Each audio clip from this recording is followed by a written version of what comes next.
अस्सलाम वालेकुम रहमतुल्लाहि व बरकातुहू।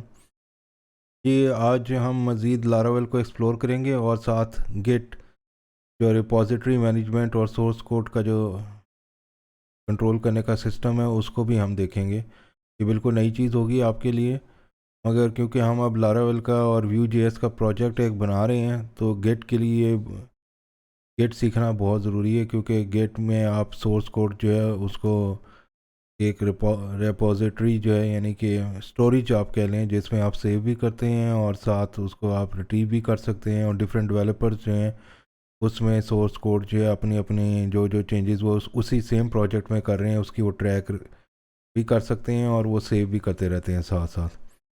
ये होप के नाम से हमने लारावेल इंस्टॉल की हुई है और इस पर व्यू जेएस है। अगर आपने पहले लेसन्स नहीं फॉलो किए हैं तो उनको देख लीजिएगा। तो आज हम इसको कंटिन्यू करते हैं इधर से।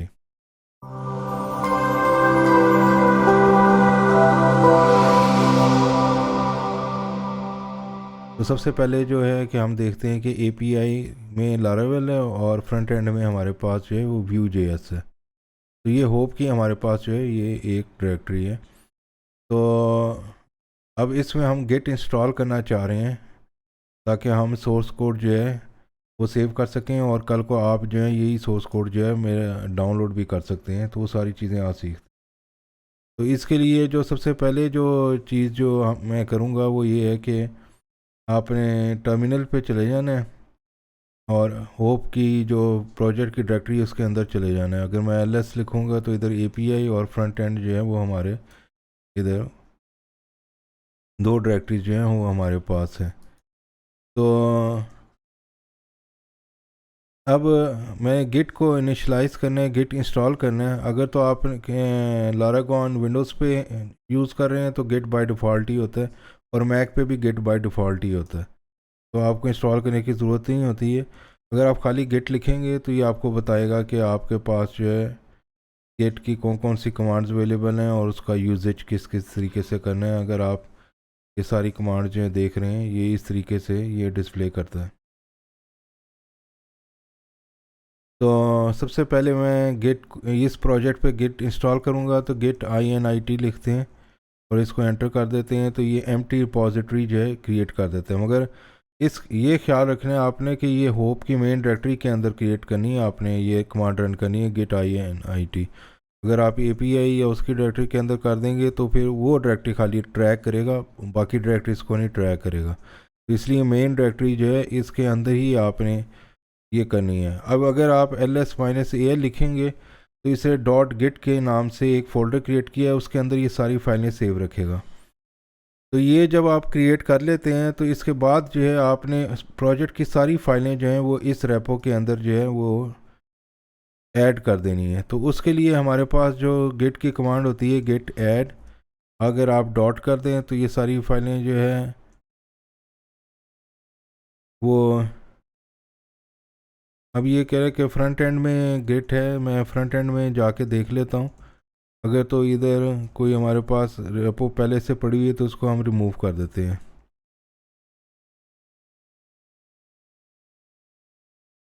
ये फ्रंट एंड में डॉट गिट नहीं होनी चाहिए, ठीक है। और एक और चीज़ भी हम देख लेते हैं कि इसके अंदर जो है हमारे पास जो है ये गिट इग्नोर भी है।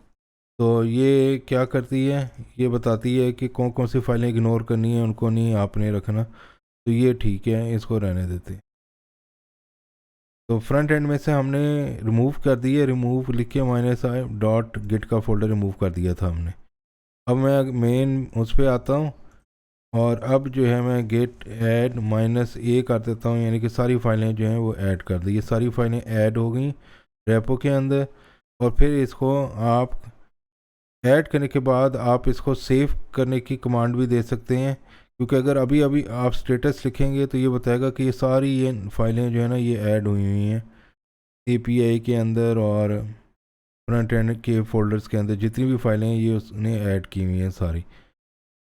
तो अभी ये न्यू फाइलें हैं, ये कमिट नहीं हुई हुई, यानी कि सेव नहीं हुई हुई अभी। चेंजेस टू बी कमिटेड लिखें, देखें गिट स्टेटस लिखें तो no commits yes, changes to be committed. अभी गिट रेपो के अंदर ये सेव नहीं हुई जो लोकल रेपो है हमारी। तो इसको सेव करने के लिए गिट कमिट की कमांड होती है। और इसको आप फिर कोई कमिट का नाम दे सकते हैं कि इनिशियल प्रोजेक्ट, ठीक है, या इनिशियलाइज प्रोजेक्ट कोई लिख लें, तो एंटर कर दें। इसमें -m लिखते हैं आगे कमिट के, -m लिख के फिर इनिशियल प्रोजेक्ट लिखे, तो ये आपका -m का मतलब होता है कि मैसेज, यानी कि आप git commit space -m space दे के फिर आगे मैसेज लिखते हैं। तो ये अब कमिट हो गई है हमारी। अब अगर मैं गेट स्टेटस लिखूँगा तो ये नहीं बताएगा कि ये कोई भी चीज़ है, नथिंग टू कमिट। मगर जो ही मैं किसी फ़ाइल में इधर चेंज करूँगा, इसको पता लग जाएगा गेट को कि ये फ़ाइल अब नई आ गई है। जैसे मिसाल के तौर पे कोई भी आप इसके राउट के अंदर चेंज कर दें, कमेंट्स ही लिख दें। ये वैसे मैंने कोई सी एक फ़ाइल खोली हुई, कमेंट्स इस तरह होते हैं PHP के अंदर, तो इसको सेव करूँगा। तो अब अगर मैं गेट स्टेटस लिखूँगा तो ये आपको देखिए बताना शुरू कर दिया कि कौन कौन सी फाइलें मॉडिफाई हो गई हैं। ये API राउट्स API.php हमने खोली हुई थी इधर, वो मॉडिफाई हो गई। तो इसको दो तरीके हैं अब, या तो अब मैंने उसको या तो ख़त्म कर देता हूँ इधर, और अब अगर मैं इधर गेट स्टेटस लिखता हूँ तो अभी भी ये बता रहा है कि मॉडिफाई, हालांकि हमने इसमें चेंजेस अब ख़त्म कर दी हैं, मगर क्योंकि ये दोबारा सेव हुई है फ़ाइल तो इसलिए ये बता रहा है। तो अब दो तरीके हैं, या तो आप इसको गेट सॉरी ये ऊपर चल, या तो आप इसको जो है इधर लिखें गेट कमिट, दोबारा इस फाइल को कमिट करें, या गेट स्टैश। स्टैश का मतलब ये होता है कि दोबारा वापस उस पुरानी वाली पोजीशन पे चला जाए, चेंजेस रिमूव कर दे कोई भी हो।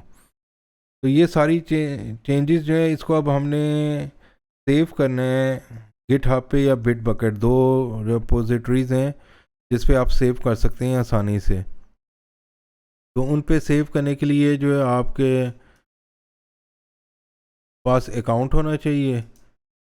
तो अगर आपके पास अकाउंट नहीं है तो आप गिट हब पे अकाउंट अपना क्रिएट कर लें, github.com पे जाके, या बिट बकेट पे किसी पे भी कर लें। ये मेरी अपनी रिपोजिटरीज जो हैं वो इधर सेव हुई हुई हैं। तो अगर तो मैं इधर जाऊंगा कि मैं ऑलरेडी गिटहब पे लॉगिन होके मैंने अपना अकाउंट क्रिएट किया हुआ है, तो ये मेरी रिपोजिटरीज आ रही हैं। अब अगर मैं इधर जाऊंगा न्यू करूंगा, तो लेट्स से इसका नाम मैं होप रखना चाह रहा हूँ, तो होप रिपोजिटरी रख देते हैं। और पब्लिक होगी या प्राइवेट, मैं पब्लिक रखना चाह रहा हूँ ताकि आप भी डाउनलोड कर सकें इस प्रोजेक्ट को, ठीक है। अगर तो ये आप ऐड रीड में करने की ज़रूरत नहीं है मुझे, आप सिर्फ क्रिएट रिपोजिटरी कर दें। तो जब आप रिपोजिटरी क्रिएट कर देंगे तो ये देखें create a new repository on the command और push existing repository from the command line, क्योंकि हमने तो इन्हें इनिशियलाइज कर लिया हुआ है, कमिट भी कर ली हुई है। तो हम जो है इधर से स्टार्टअप होंगे कि हमने करना क्या है। अगर आप ये देख रहे हैं सारा, तो ये हमने करना क्या है ये इधर लिखा हुआ है।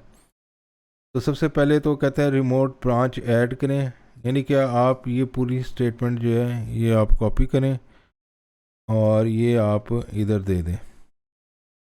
तो ये आपकी लोकल रिपोजिटरी जो आपकी ये रिपोजिटरी है, यानी कि जिसमें कोड सेव हो रहा है, ये कनेक्ट हो जाएगी रिमोट रिपोजिटरी के साथ, जहाँ ऊपर भी आप सेव करेंगे। खुदा ना खासा आपकी हार्ड डिस्क डिलीट हो जाती है, कुछ हो जाता है, तो ये कोड जो है क्लाउड पे या जो गिट हब है उस पर सेव रहेगा। तो यूँ ही मैं एंटर करूँगा तो ये गिट हब रिपोजिटरी के साथ लिंक कर दिया जो अभी हमने क्रिएट की है। या बाय डिफ़ॉल्ट मास्टरी होती है, तो मैं कोई ब्रांच नहीं रखूँगा, तो मैं ये कमांड दे दूँगा गेट पुश ओरिजिन मास्टर, क्योंकि ऑलरेडी मेरी ब्रांच ही मास्टर होती है।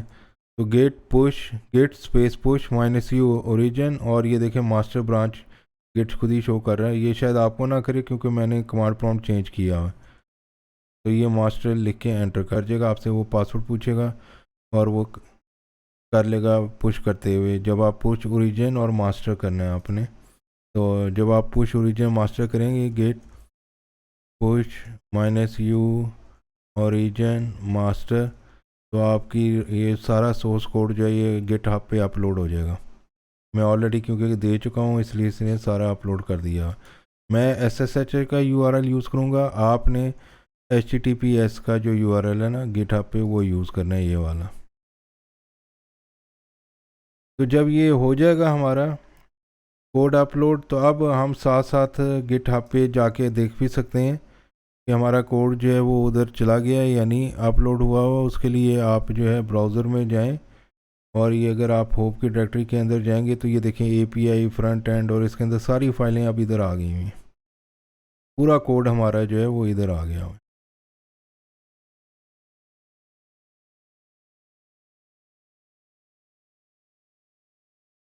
तो ये गिटहब से लिंक हो गया अब हमारा। अब हम साथ साथ जो ही प्रोजेक्ट में चेंज किया करेंगे तो इधर पुश कर दिया करेंगे, ताकि चेंजेस, और ये ट्रैक रखेगा। कल को हमें वापस भी कोड पे जाना पड़े, पुराने दिन का देखना पड़े, पहला कोड देखना पड़े, हम आसानी से देख सकते हैं। तो गिटहब जो है वो इस तरीके से काम करता है आपका। अच्छा जी, अब हम देखते हैं आगे लारावेल में। लारावेल का प्रोजेक्ट अब अपलोड हो गया है। अगर आपने ये लारावेल का प्रोजेक्ट अपने कंप्यूटर में डाउनलोड करके इंस्टॉल करना है तो उसका बहुत ही आसान तरीका है, और वो ये है कि आपने ये होप की मेरी जो ये URL है, ये मैं पेस्ट कर दूंगा डिस्क्रिप्शन में। इस URL पे चले जाएं, होप पे चले जाएं, जो प्रोजेक्ट है GitHub asimegi/hope। ठीक है, या तो आप ये डाउनलोड कर लें, अगर आप डाउनलोड जिप कर लें, मगर मैं चाहूँगा कि आप गिट को ही यूज़ करें इसको डाउनलोड करने के लिए भी है। उसकी कमांड इसने ये दी हुई है। मेरा SSH है, आप HTTPS यूज़ करेंगे, मेरा SSH है। तो मैं ये कमांड कॉपी कर लूँगा इधर। ये जब कॉपी कर ली तो फिर आप अपने टर्मिनल को खोलें, और टर्मिनल को खोलने के बाद जो है आपने क्या करना है, जैसे ये टर्मिनल है इसमें चले जाएं और बिल्कुल नई डायरेक्टरी पे चले जाएं। cd डॉट कर लें। ये डॉट जो है ना मेरी एब्रीवेशन है।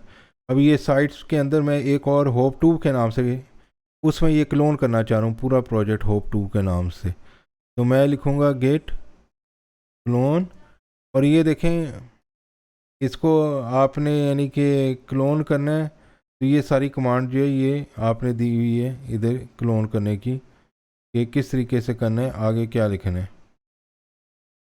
तो ये कॉपी कर लिया हुआ है हमने, यही टर्मिनल में लिख देंगे गेट क्लोन, और आगे आप होप2 में करना चाह रहे हैं तो होप2 का नाम दे दें, या लाइक से HOP न्यू, कोई भी डायरेक्टरी का नाम लिख दें, होप न्यू लिख दें या होप।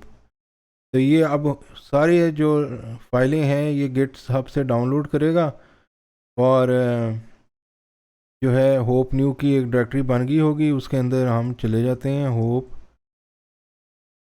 न्यू, और इसके अंदर देखें सारी API और फ्रंट एंड जो है वो हमारे पास आ गया है। मगर अब आपने फ्रंट एंड में जाके और API में जाके दोबारा आपने चलाना है, क्योंकि ये इसने वेंडर की फाइलें नहीं की हुई, वो इग्नोर कर देता है। आप इधर जाके दोबारा कंपोज़र इंस्टॉल चलाएंगे, और फ्रंट एंड में जाके npm इंस्टॉल चलाएंगे, और फिर वही सारा डेटाबेस वगैरह कन्फिगर करेंगे, क्योंकि इसके अंदर इन्वायरमेंट फ़ाइल भी नहीं होगी, क्योंकि वो इग्नोर हो जाती है। अगर आप देखेंगे तो वो खाली है। तो चाहे आप वो पुरानी वाली इन्वायरमेंट फ़ाइल कॉपी कर लें, क्योंकि वो इग्नोर की हुई है। हर प्रोजेक्ट की जब सेटिंग्स करते हैं डेटाबेसेस फ़र्क होती हैं, इसलिए वो कॉपी नहीं होती है, कोड में नहीं रखी जाती है। तो आपको सारी चीज़ें इधर दोबारा करनी पड़ेगी। आपको डॉट इन्वायरमेंट फ़ाइल क्रिएट करनी पड़ेगी, आपको कॉपी करना पड़ेगा, कंपोज़र इंस्टॉल चलाना पड़ेगा API के डायरेक्टरी के अंदर, और फिर आपको PHP आर्टिसन माइग्रेट की कमांड चलानी पड़ेगी। इसी तरह आपको फ्रंट एंड में जो है जाके, जो आपका फ्रंट एंड है उसमें जाके npm इंस्टॉल चलाना पड़ेगा। वो सारी चीज़ें आपको करनी पड़ेंगी ताकि सारे से मॉड्यूल दोबारा डाउनलोड हो जाएं। और फ्रंट एंड में भी अगर आपकी कोई डॉट इन्वायरमेंट फ़ाइल है वो भी आपको बनानी पड़ेगी, क्योंकि .env ये कॉपी नहीं करता। तो बहरहाल ये इस तरीके से है। अभी मैं इसको डिलीट कर लेता हूँ ताकि हम पुरानी होप को ही जो है उसमें ही, ठीक है। अब मैं पुरानी होप में ही चला जाता हूँ, और इसके अंदर हमारे पास ये फाइलें हैं API और फ्रंट एंड। तो ये मैंने इधर खोली हुई है।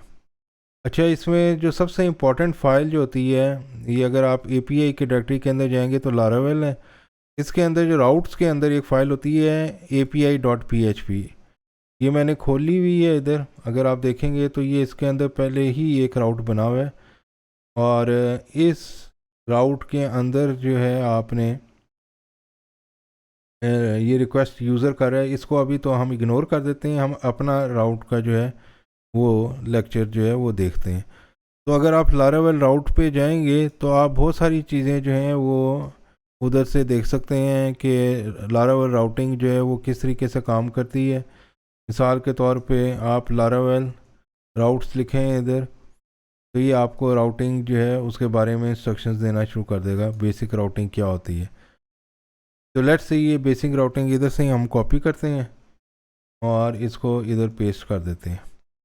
अच्छा जी, ये बेसिक राउटिंग क्या है, ये इसको अगर हम देखेंगे तो ये एनोनिमस फंक्शन है, ठीक है। ये चीज़ें नहीं लिखनी होती, ये खुद ही बता रहा है URI, यानी कि इस राउट पे अगर कोई जाएगा /greeting पे तो ये एनोनिमस फंक्शन कॉल हो रहा है। एनोनिमस फंक्शन ये होता है जिसका कोई नाम ना हो इधर, वरना फंक्शन के अक्सर नाम होते हैं पहले ब्रैकेट से, तो इसका नाम कोई नहीं होता। और ये फंक्शन का कोड है, ये पूरा फंक्शन है आपका, यानी कि अगर आप इसको निकाल के यूँ कर लेना और इसको ये फंक्शन अलहदा से, तो ये कोड है फंक्शन का, ठीक है। और इसका कोई नाम नहीं है इस फंक्शन का, ABC इस तरह कोई नाम नहीं है, सही है।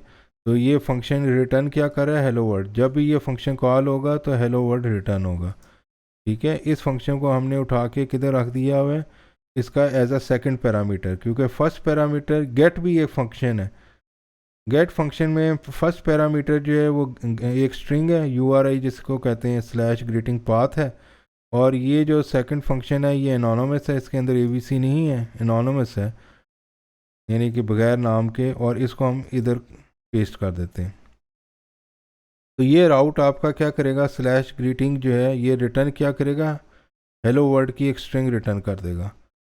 तो ये चेक करने के लिए मैं जाऊंगा इंसोमनिया, ये है इंसोमनिया, ये टूल है, ये हम पहले भी डाउनलोड कर चुके हुए हैं, आप भी कर लें। इसमें हमने ये अपना एक डैशबोर्ड जो था, इस पे अगर आप चले जाएं तो ये होप की एक कलेक्शन है, इस कलेक्शन पे आप चले जाएं तो लेट्स से इधर हमारा, अगर तो आप विंडोज़ पे हैं तो हमने वैले के लिंक्स देख लेते हैं कि API का लिंक हमने क्या क्रिएट किया था। तो आप वैलेट लिंक्स लिखेंगे, और विंडो का तरीका भी मैं आपको बता चुका हूँ। तो जो लारावेल को देखें API को जो एसेस कर रहा है वो HTTP होप टेस्ट है, सही है। ये URL एसेस कर रहा है API को।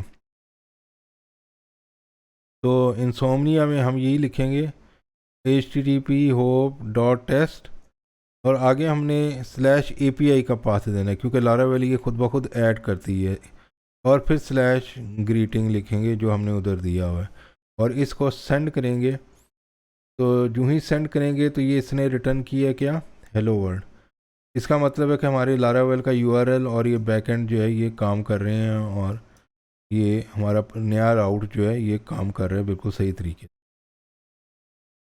तो इसमें मज़ीद ये है कि ये तो हमने ये खाली फंक्शन किया है। लेट्स से हमारे पास, क्योंकि हमने माइग्रेट चला दिया हुआ है और सीड भी किया हुआ है, सीड का मतलब ये है कि हमने डेटाबेस भी फिल कर ली हुई है सैम्पल फ्रूट्स के साथ। अगर आप ये देखेंगे तो पिछले लेक्चर्स में हमने ये सारा फ्रूट्स जो है ये सीडर चला के ये फिल किया हुआ है। अगर आपके फ्रूट्स के अंदर डाटा नहीं आ रहा तो आप बेशक अपनी API की डायरेक्टरी के अंदर जाएं, CD API लिखें, होप के अंदर जो डायरेक्टरी है PHP आर्टिसन और DB सीड की कमांड दे दें, तो ये आपका डाटा दोबारा से फिल कर देगा उसके अंदर सारा, ठीक है। और अगर आपके टेबल भी नहीं क्रिएट हुए हैं तो आप PHP आर्टिसन माइग्रेट चला दीजिएगा, तो ये पहले सारे टेबल्स क्रिएट करेगा और फिर उसके बाद आप DB सीड चला दीजिएगा, तो डाटा भी फिल कर देगा। ये सारा हम पहले कर चुके हैं, यानी कि फ्रूट्स के टेबल के अंदर हमारे पास सैम्पल डाटा है, ये उनका नेम, प्राइस, क्वांटिटी और कब था। तो खैर ये डाटा जो है अब हम इंसोमनिया में रिटर्न करना चाह रहे हैं। तो उसके लिए हमारे पास जो कमांड होती है लारावेल के अंदर वो होती है फ्रूट्स का टेबल है हमारे पास। तो फ्रूट्स का टेबल का जो मॉडल होता है वो कैपिटल फ्रूट के साथ होता है और बगैर एस के होता है।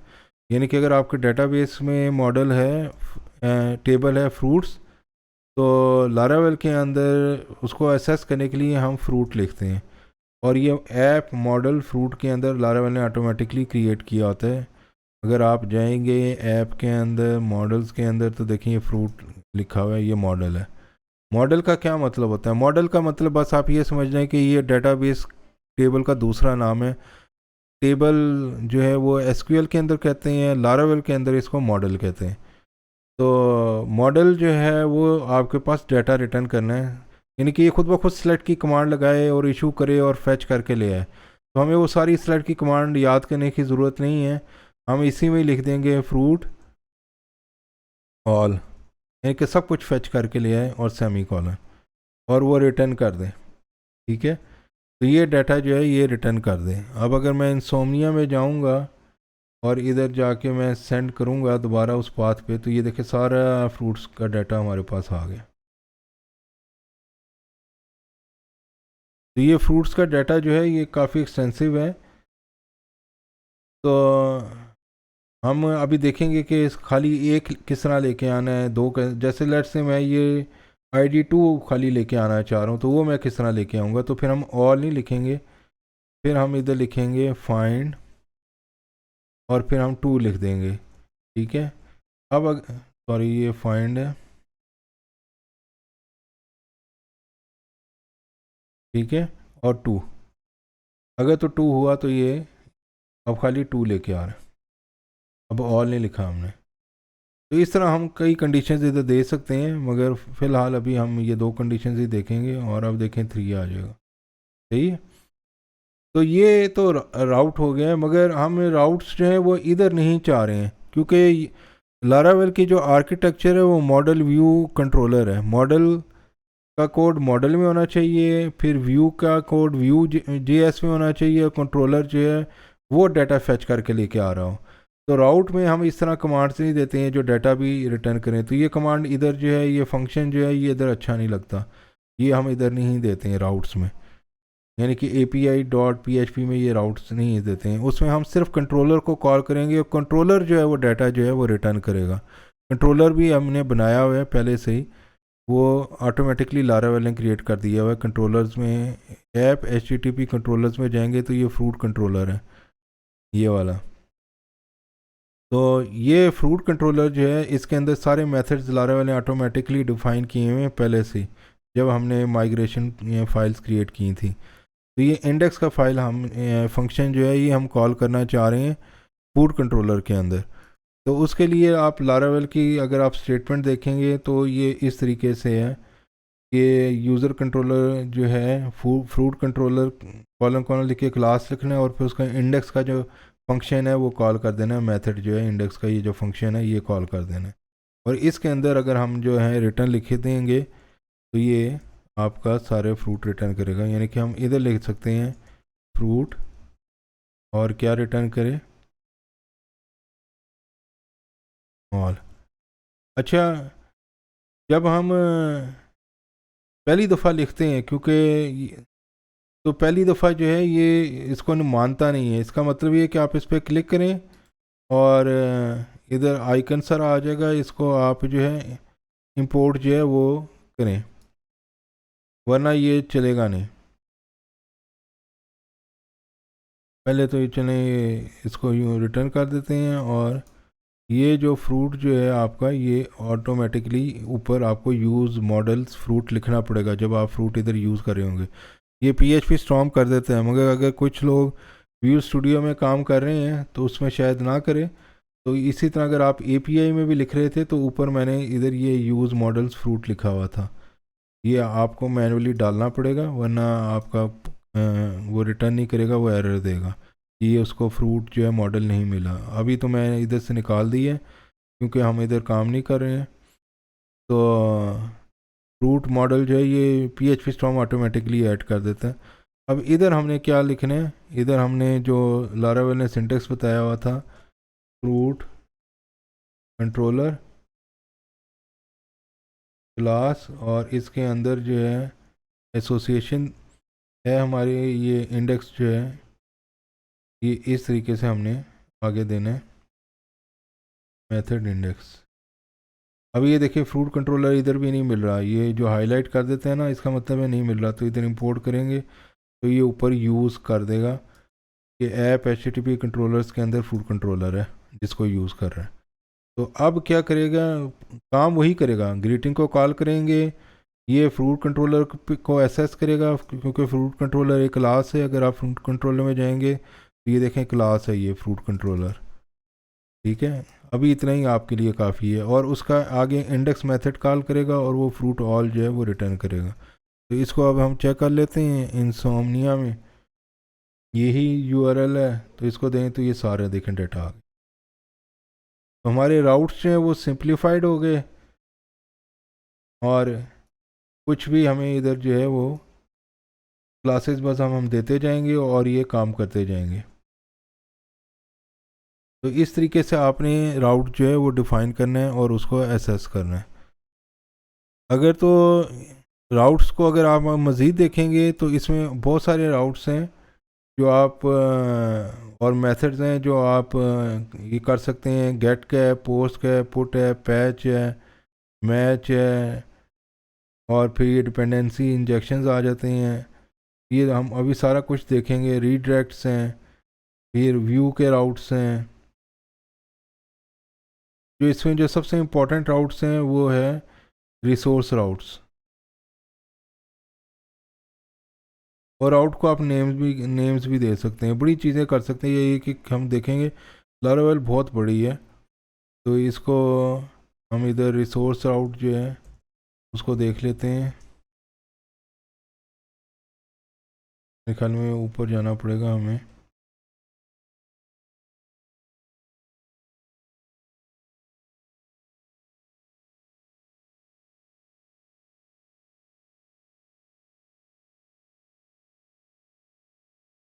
इधर पता नहीं किधर है, बहरहाल इसको अभी इधर ही एंड करते हैं। आज हमने बहुत सारी चीज़ें सीखी हैं। अगर आपको गेट की समझ नहीं है तो उसको बिल्कुल अभी रहने दें, उसको मैं डिटेल्स में बाद में भी जाऊंगा। फ़िलहाल आप इस प्रोजेक्ट को क्लोन करें और इसकी इन्वायरमेंट फाइल जो हैं वो आप बनाएं। अगर आपके पास नहीं है तो ये .env जो है API की फ़ाइल है, इसमें हमने सिर्फ़ और सिर्फ जो कॉन्फ़िगर किया हुआ है वो डेटाबेस की सेटिंग्स हैं, ठीक है। और ये URL और ये चीज़ें कॉन्फ़िगर की हुई हैं। और अगर आप .env जो है फ्रंट एंड पे हमने शायद अभी बनाई नहीं है, वो बाद में बना लेंगे। ये .env एग्ज़ाम्पल होती है, उसको आप .env करके तो आप इसमें ये चेंजेस कर दें, बाकी आपको इसमें और कोई चेंजेस करने की ज़रूरत नहीं है। तो बहरहाल ये गिट हब जो है अब हमने काफ़ी चेंजेस कर लिए हैं। मैं इसको दोबारा से इस प्रोजेक्ट को पुश कर देता हूँ। अगर मैं गेट स्टेटस लिखूँगा, अब ज़रूरी नहीं है कि आप AP की डायरेक्टरी के अंदर या होम पे हों, वो एक दफ़ा इनिशलाइज़ करने की ज़रूरी होता है। अब आप कहीं भी होंगे, आप गेट स्टेटस लिखेगा, ये आपको बताएगा कि कौन कौन सी फाइलें चेंज हुई हैं। API चेंज हुई है, फ्रूट कंट्रोलर चेंज हुआ है, ठीक है। और अगर मैं जाऊंगा फ्रूट कंट्रोलर में, ये हमने ऐड किया है, और API में हमने ये ऐड किया, सही है। अब इसको हम सेव करना चाह रहे हैं तो वही गेट पहले आप ऐड कर लें या 2 डॉट कर लें, ठीक है। गेट स्टेटस लिखें तो अब ये कहेगा कि ये ग्रीन हो गई हैं, यानी कि ये ऐड तो हो गई है रिपॉजिटरी में मगर अभी भी कमिट नहीं हुई हैं। कमिट करने के लिए गेट कमिट -m और ग्रीटिंग या रिटर्न ऑल फ्रूट्स, ठीक है,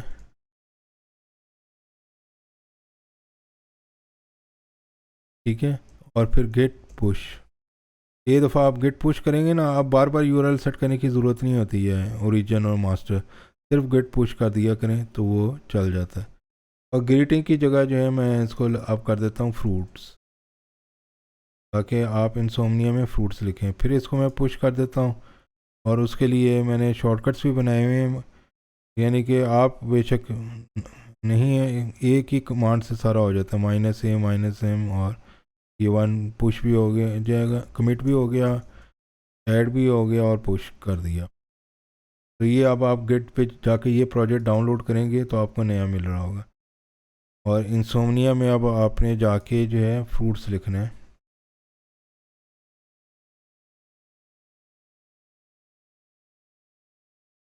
ये फ्रूट्स था। तो ये आज हमने देखा है कि प्रोजेक्ट को इनिशलाइज किस तरह करना है, गेट हब को किस तरह यूज़ करना है और उस पर सोर्स कोड अपना सारा किस तरह सेव करना है। इसका गेट हब करने की जो है वो मैं डिस्क्रिप्शन में डाल दूँगा। Thank you very much. अगर आपको कोई चीज़ समझ ना आई हो तो आप कमेंट्स में जो है वो पूछ लें मुझसे। जज़ाकल्लाह।